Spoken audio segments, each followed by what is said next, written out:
Wanita ini menggunakan seluruh kekuatannya untuk mendorong mobil ke bawah tebing. Saat itu duduk di mobil adalah anak kandungnya. Dia menatap putranya untuk terakhir kalinya. Kemudian gunakan kekuatan untuk mendorong mobil. Dia mendengar suara jatuh yang keras. Mobil itu menghilang dalam kabut asap. Lagi pula, apa yang membuat seorang ibu begitu kejam? Wanita ini adalah Anna. Hari itu dia menyetir mobil yang baru dibeli suaminya. Ajak anakku main ke rumah ibunya. Karena jalannya agak jauh, dia memainkan lagu sesuka hati. Tapi dia secara tidak sengaja menemukan kemampuan baru. Mobil memiliki kemampuan untuk mendeteksi berat penumpang. Dia penasaran untuk melihat fungsi ini. Di layar segera menunjukkan angka. Hasil deteksi. Ada seorang pria 50 pon yang biasa duduk di dalam mobil.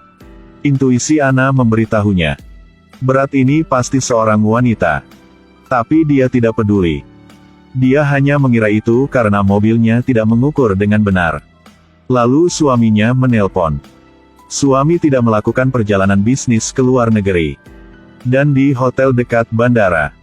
Dia menginstruksikan Anna sebentar tentang fungsi mobil. Maka pasti matikan telepon. Anna sedikit kecewa. Bepergian sejauh itu, bahkan tidak ada satu orang pun untuk diajak bicara. Jadi dia menelepon sahabatnya untuk berbicara.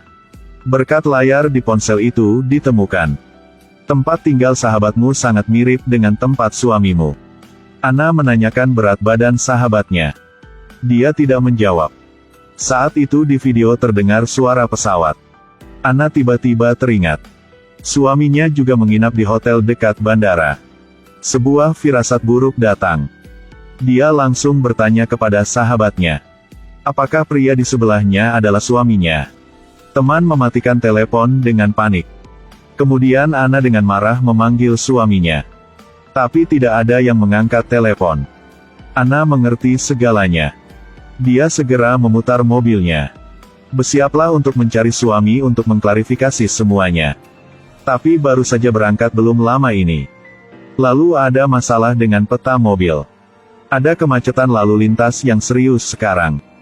Jadi peta menunjukkan jalan yang berbeda untuknya. Ini adalah jalan gunung yang sepi tanpa orang. Sangat cepat malam tiba. Anna yang marah merokok. Tapi pada saat ini, fungsi mobil untuk merasakan bau asap. Pintu mobil terbuka secara otomatis. Sirene mengganggu Anna. Saat marah dia langsung mematikan fungsi peringatan ini. Inilah saat yang tak terduga terjadi. Anna berbalik untuk menghibur putranya.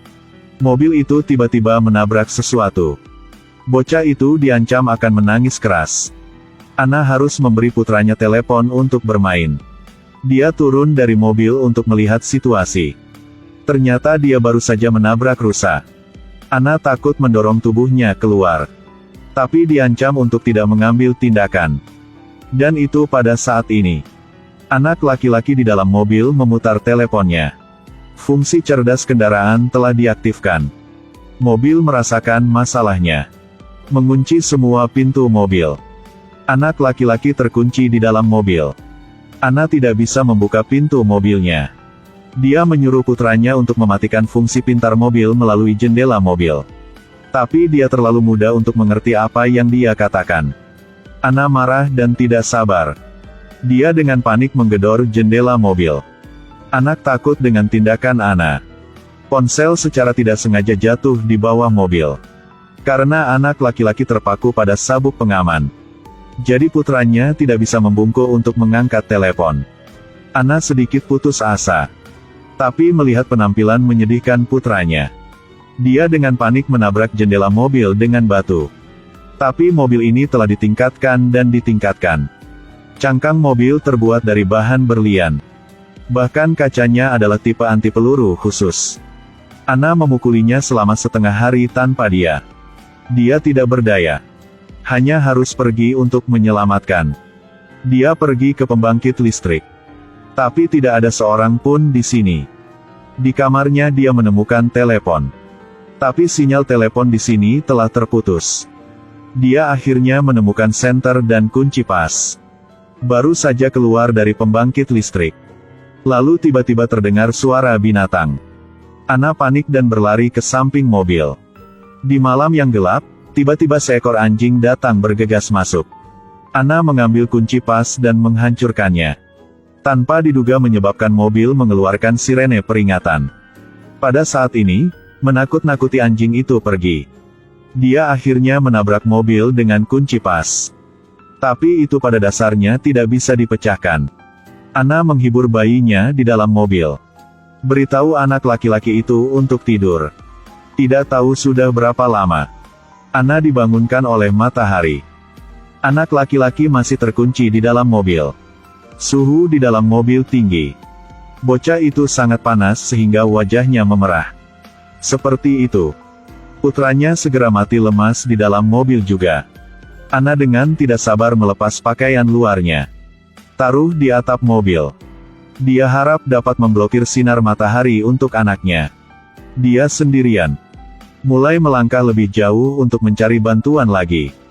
Tidak tahu berapa lama untuk pergi. Ana menemukan sungai kecil. Dia dengan cepat menambahkan air. Kemudian lanjutkan perjalanan untuk mencari bantuan. Tidak jauh dari itu, Ana melihat sebuah pesawat. Ternyata tempat ini adalah bandara yang ditinggalkan. Ana naik ke pesawat untuk menemukan beberapa alat yang berguna. Tapi tidak ada apa-apa di dalam. Hanya menemukan kendi air besar. Dia membakar kue pesawat.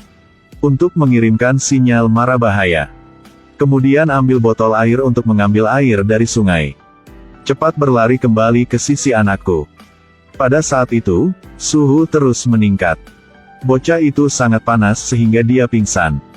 Ana dengan cepat menuangkan air ke mobil. Semoga suhu turun. Tapi bagaimana sedikit air seperti itu cukup? Tiba-tiba Ana berpikir. Mobil yang mendeteksi bau asap akan otomatis membuka jendela. Jadi dia menyalakan api. Tapi tak terduga. Hanya asap di dalam mobil yang menunjukkan peringatan. Tapi asap di luar tidak hanya tidak membuka jendela. Jika tidak, secara otomatis menutup motor ventilasi. Ana benar-benar pingsan. Dia dengan gila menghancurkan mobilnya. Tapi tentu saja tidak berhasil. Itu pada saat dia sangat putus asa. Seekor anjing hitam muncul lagi. Ana dengan cepat bersembunyi di bawah mobil. Dia bersembunyi dengan baik. Dan masih digigit anjing. Pada titik ini, anjing itu mulai menggigit rusa yang dihancurkan. Ana meraih kaki anjing itu dengan tangannya. Anjing itu tidak bisa melakukan apa-apa sekarang. Tapi tidak ada rusa yang menghalangi roda. Mobil juga mulai bergerak mundur. Untung dihentikan oleh batu. Baru sekarang pakai lagi. Lihat mobil di sebelahnya. Ana tiba-tiba punya pemikiran besar. Dia ingin mendorong mobil ke bawah tebing. Manfaatkan itu untuk membuka pintu mobil. Ini juga satu-satunya cara untuk menyelamatkan anakku. Dia menggunakan semua kekuatannya untuk mendorong kereta ke bawah tebing. Mata terbuka lebar untuk melihat mobil jatuh ke tebing. Pada saat ini, mode perlindungan mobil diaktifkan secara otomatis. Semua motor penjaga dan pintu juga dilonggarkan. Mobil itu jatuh, menciptakan awan debu. Ana buru-buru turun dari tebing. Dia dengan cepat memeriksa untuk melihat apakah putranya terluka. Kemudian menemukan pintu mobil terbuka. Dia dengan cepat membawa putranya keluar. Lepaskan pakaiannya untuk membantu anak itu menjadi dingin. Saat ini, mesin di mobil dapat dihidupkan ulang dari awal. Ana menggendong bayinya ke mobil. Bersiaplah untuk meninggalkan tempat neraka ini.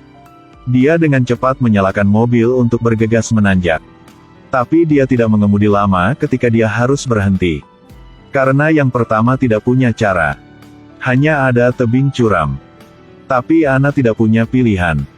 Anaknya dalam kondisi kritis. Dia hanya harus mempertaruhkan dirinya sendiri sekali. Dia memutuskan untuk menyalakan mobil. Langsung lompat ke atas. Mesin mobil bekerja dengan maksimal. Bergegas melewati bebatuan dan menanjak. Pada akhirnya dia menabrak batu besar. Tapi untungnya, mobil itu berhasil di jalan. Ana nyetir secepatnya ke rumah sakit. Putranya akhirnya melewati masa kritis. Kecemasannya akhirnya hilang. Bahkan dalam kesulitan, juga tidak mudah menyerah. Pasti sabar. Takdir selalu di tangan kita.